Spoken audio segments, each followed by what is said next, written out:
10 years have passed since the incident, and the kids have grown up.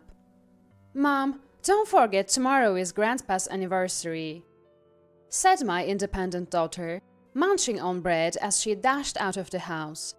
"I'm off, Mom. Don't forget about tomorrow," reminded my responsible son, now a working adult. Our family has been watched over by my father, who left this world 5 years ago. My children became my support, helping me take care of him. The conflict with Mary, caring for my father with dementia. I regret having my son and daughter, still so young, go through such tough times due to adult complications. Maybe they just wanted to play freely with their friends. I thought this, watching the grown backs of my 2 children. My name is Karen. At 30, I married Jim, my senior at work, after a grand romance. We had a son and a daughter and even acquired our dream home. I believed our humble but happy days as a family of 4, with my gentle and kind husband, would last forever. But then, our happy times didn't last long. Shortly after our daughter's first birthday, both my husband's father and my mother passed away, and 2 years later, my beloved husband departed for heaven. I was 45 when my husband passed. My son Robert, just starting 6th grade, and my 4-year-old daughter Betty, attending a childcare center. How would I raise these children alone? The grief of losing my husband and the surge of anxiety overwhelmed me. Yet, I resolved to stay strong and protect my children, vowing never to cry in front of them. To this, Mary spoke heartlessly. "How can you look so calm after losing your husband? I pity the child who married such a heartless person. Since the beginning of our marriage, she took my precious son away." Mary despised me. But those were not the words for a widow who had just lost her beloved husband. When my father-in-law passed away, Mary, still in mourning, carelessly went on a vacation. "I can't cancel now." That was her excuse. Unbelievable. What a cold-hearted person. Then, after a while, I returned to my part-time job and received a phone call. "Karen, you've been through a lot." It was Ellie, living across from my parents' house. She occasionally checked on my father living alone since my mother's passing and rushed over when my husband died. "Actually, I need to talk to you about your dad." "Huh?" The sudden change in Ellie's tone made me anxious about my father. Sensing my fear, she reassured me. "It's nothing serious. I know you're busy, Karen, but do visit Dad sometimes, and come to my place too." Ellie's voice returned to its usual brightness. Though she said it was nothing serious, I couldn't sleep at all that night, anxious. The next day, unable to shake off my worries, I entrusted my young daughter to my son and visited Ellie's house. "Could it be my father might have dementia?" said Ellie. My father's expressions and behavior resembled her father's when he had dementia. My 74-year-old father, retired but happily engaged in gardening and vegetable growing, laughed off my suggestion to live together after my mother's passing. "I'm not ready to be a burden yet." My father laughed. I couldn't accept Ellie's words, having seen my unchanged father at my husband's funeral. Considering how strong Dad was, it's understandable for Karen to be shocked. Even I thought it wouldn't happen to my parents. But Karen, it's a path everyone eventually takes. Saying so, she comforted me, gently petting my crying back. A few days later, accompanied by Ellie, I consulted the city office about my father. Following a medical examination, he was diagnosed with dementia. Of course, it was a shock. Yet, standing still and worrying won't change the fact that it's dementia. I must accept reality and move forward. Whether she knew how I felt or not, it's a 30-minute leisurely walk from here, a perfect walking route. Mary, who had walked from her house, intruded into ours uninvited. Then in the kitchen, "What's the special dinner for tonight?" She rummaged around, making herself at home. "Ah, yes, I thought of making pizza, the kid's favorite." "How ordinary," she muttered, sitting down, watching me cook. Mary, it's getting dark outside." "Fine, I'll settle for pizza today." "What? She plans to eat and leave? What's the matter? Any complaints?" "No, not at all. Mary, living with her son-in-law and daughter-in-law since her husband passed, knew Jane worked full-time and often came home late. The kids are eating out today. Once in a while, we need to give the couple some time alone." Then Mary finished off the ordinary pizza I made. "I'm so full I can't move. Karen, can you drive me home?" "Sure." 2 days later, Mary showed up again. "What a charmless child. Wonder who he takes after," she remarked sarcastically. My son, never warming up to Mary, might have seen through her, having heard her badmouth me and my parents since he was young. Pretending not to hear her, he left the house. Recently, he has been talking less to me, maybe because of his age.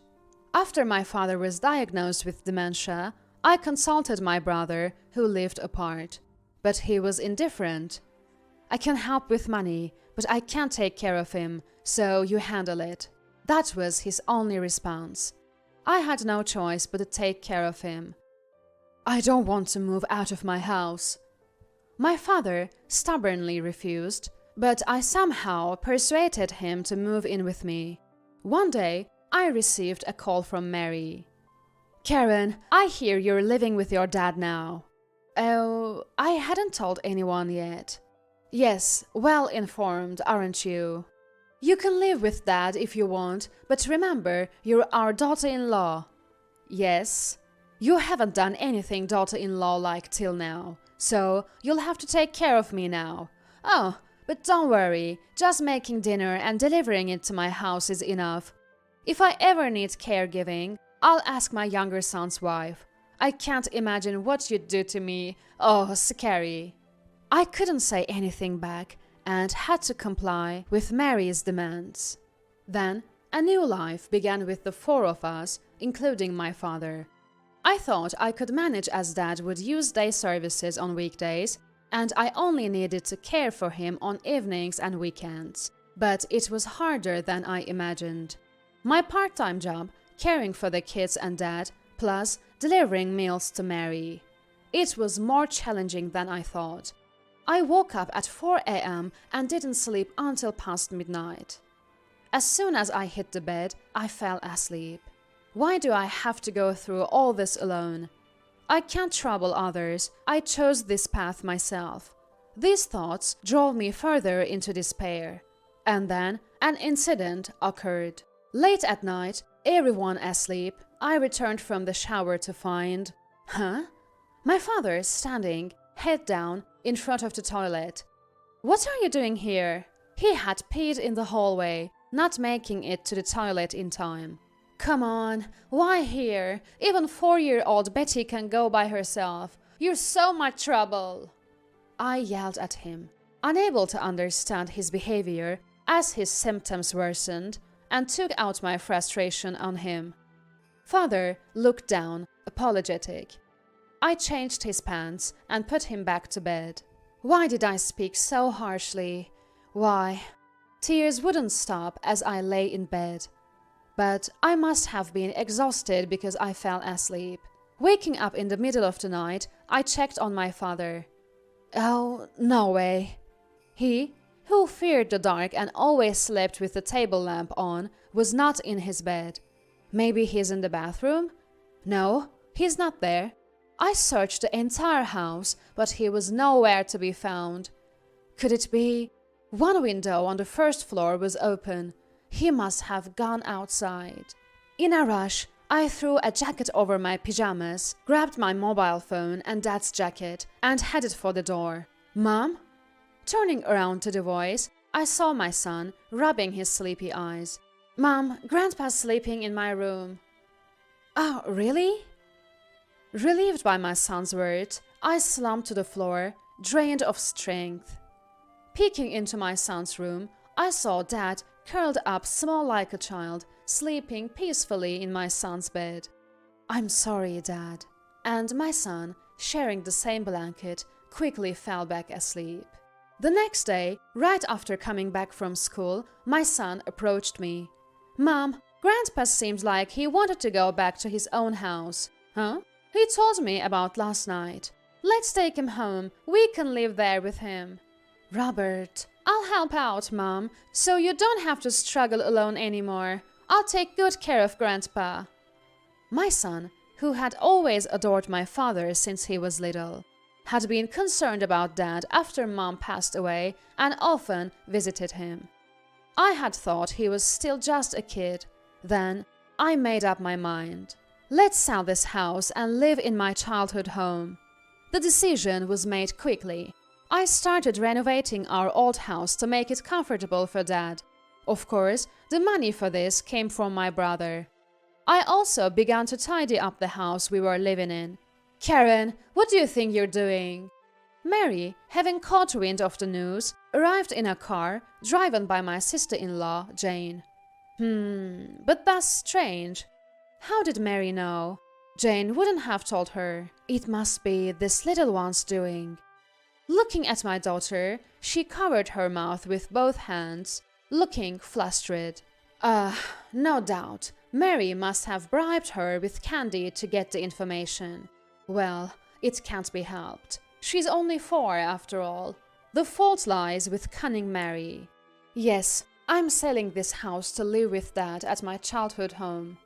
Selling this house? What do you mean? That's the house my son built. How dare you sell it? So that's it. You plan to rebuild your childhood home with the money from selling this house, right? You think you can make a fortune now that you don't have to pay the mortgage since my son is gone. Mary rattled off. No, that's not it. My brother said he would cover all the costs. The money from selling the house will be used for my children's future.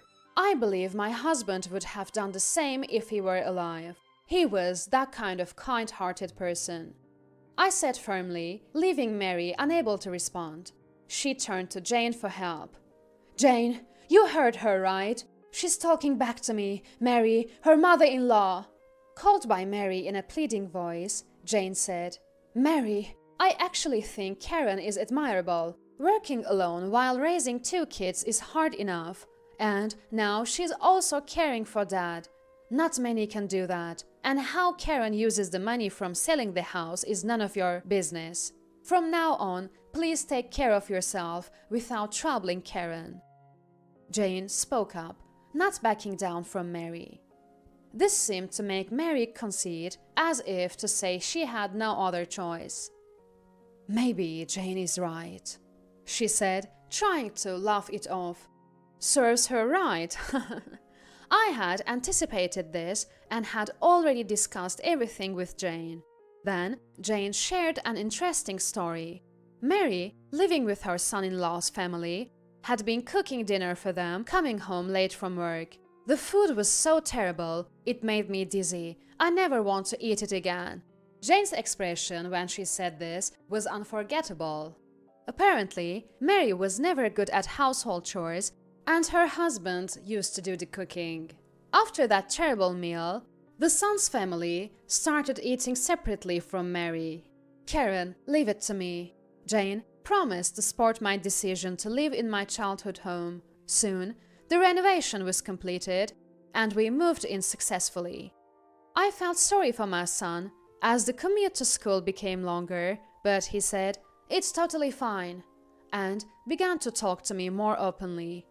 With my son's help, I found more time and felt relieved after opening up to others about Dad's dementia. I naturally became kinder to Dad. While helping him get dressed as usual, "Thank you for always taking care of me." Dad bowed his head to me and smiled. It seems he thinks I am a helper taking care of him, forgetting I am his daughter. Of course, I felt sad, but it had been a long time since I saw Dad smiling like this. That was what mattered most to me. "Hello, Karen. How have you been?" One day, Mary called. I couldn't help but sigh. I had just recently gotten relief from Mary's stress thanks to my sister-in-law. Yes, I've been very well. How about you, Mary? Nothing much has changed. How is Dad? Is his forgetfulness getting worse? Oh? Why would Mary care about my father? Yes, he's doing well. It varies from day to day. He seems to remember things from the past, but not so much recently. Is that so? Maybe I should pay him a visit sometime. No, that would be troublesome. No, that's not necessary. Your thoughts are more than enough. Oh, just thoughts? Maybe I'll send some flowers then. Huh? That's not what I meant. Sometimes conversations with Mary turn into such odd exchanges. Anyway, I'll come by tomorrow. Saying that, I hung up the phone. The next day, having a day off, I decided to visit Mary briefly. As I neared my in-laws' house, a neighbor signaled me to stop. What's the matter? I heard about Dad, that he was dementia and you've moved back to your childhood home. Yes? No doubt, Mary must have spread the word. But that's admirable of you. Some people would just put him in a facility. But you're doing great. It's not easy. I was expecting a snide remark, but that wasn't it. Let me know if you need anything. We should all help each other in times like these. And don't worry about that gossiper. Just ignore her. She laughed. The gossiper? Right. I had completely forgotten. Mary isn't very well regarded in the neighborhood.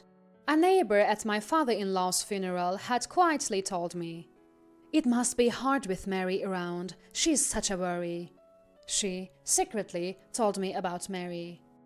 I remembered how they called Mary the gossiper for always sticking her nose into others' business and exaggerating stories. Oh, Karen, you're here? Perhaps hearing voices or just by intuition, Mary came out of the house. See you then. The neighbor quickly went back inside, as if not wanting any involvement with Mary. What were you two talking about?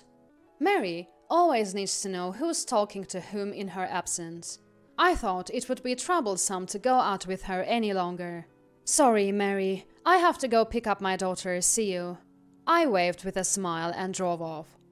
Robert, I'm off to work. Take care of Grandpa and Betty, okay? Call me if anything happens.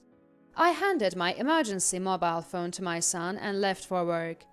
During work, my phone vibrated in my pocket. Answering the phone, Mom, something's wrong with Grandpa. Please come home quickly. My son sounded panicked. I felt it was serious without asking for details. Understood, I'm on my way. I explained the situation to my co-workers and headed home. Approaching the house, I saw a police car parked in the nearby vacant lot. Oh, what? No way. At the front door, Ellie and my daughter, who was clinging to her and crying, stood. Karen, it's terrible. Go to that room quickly. Huh? Entering the room, I saw Dad cowering behind my son in a corner. Rolla, you're back. This woman. She did something terrible to your daughter. This woman. Dad, thinking I was his wife, pointed accusingly at Mary, who was sitting pale-faced. A police officer stood next to Mary. I didn't do anything. Henry suddenly attacked me. Mary was ranting. No, Grandpa did nothing wrong. My son retorted, visibly shaken. You can relax now that Mom's here. Tell us honestly what you saw and heard. The officer encouraged my son to recount what happened from the time I left for work until the police arrived. Let's recreate my son's story. Grandma. Mary unexpectedly visited our house where my son, daughter, and my father were. Hello, Robert. Betty, long time no see. Have you been well? Yes. Oh, that's right. Betty, here's some pocket money. Go buy some sweets with your brother. I'll look after Grandpa. My daughter, taking the money from Mary, pulled her brother outside. Come on, big brother. Let's hurry and buy some candy. Betty, I forgot something. Wait at Ellie's next door." Saying this, my son left his sister with Ellie and returned home. Peeking through the door gap, he saw, "Hello, do you recognize me? I'm from the bank. Mary asked me to bring your banking card today." Mary tried to deceive my father, who had dementia, to open the safe. Initially, Dad listened silently, then suddenly, "It's you! How dare you treat my daughter so badly?" Dad lunged at Mary out of nowhere. "No, help! This is bad. I must inform Mom." Having witnessed everything, my son contacted me and asked Ellie to call the police. "This child is lying. He always disliked me. He is making up stories." Mary denied the accusations, calling my son a liar. "The one lying is Grandma." "Woo!" Mary was visibly startled by my son's forcefulness. "Old people should be respected, but if someone like Grandma constantly lies and is mean, no one will respect them." My son said this, looking straight at Mary. Finally, acknowledging defeat, Mary looked down, escorted out by the police. Later, Mary was taken to the police station, but wasn't charged. Why did she target that safe? Apparently, she had spent almost all of her inheritance from my father-in-law on hobbies and travels, leaving her with little money. That's why she targeted my father's safe, thinking he wouldn't remember due to his severe memory loss. How shallow! Though Mary wasn't charged, social repercussions followed. The news of Mary's police encounter spread quickly in the neighborhood. Once the spreader of rumors, Mary became the subject, eventually confined to her home. Unable to move, abandoned even by her younger son's family, she likely faces her last days in a nursing home. Meanwhile, in our home, "Robert, thank you. You saved Grandpa and said what I couldn't. I feel so relieved." I expressed my gratitude, and my son bashfully replied, "I'll always protect you and Mom." I thought he was still just a child, but tears rolled down my cheeks unknowingly. "Mom, are you crying?" My daughter peered at my face. "It's okay to cry, Mom. If you hold it in, you'll get sick," she said, handing me a strawberry-patterned handkerchief from her pocket.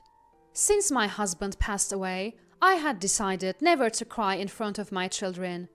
But I learned from them that it's okay to cry when you need to, and you don't always have to try so hard. 10 years have passed since then. Mary's dementia has progressed, and she no longer recognizes even her son's family. My father was called to heaven 5 years ago, peacefully passing away in our bed, holding the hands of his grandchildren.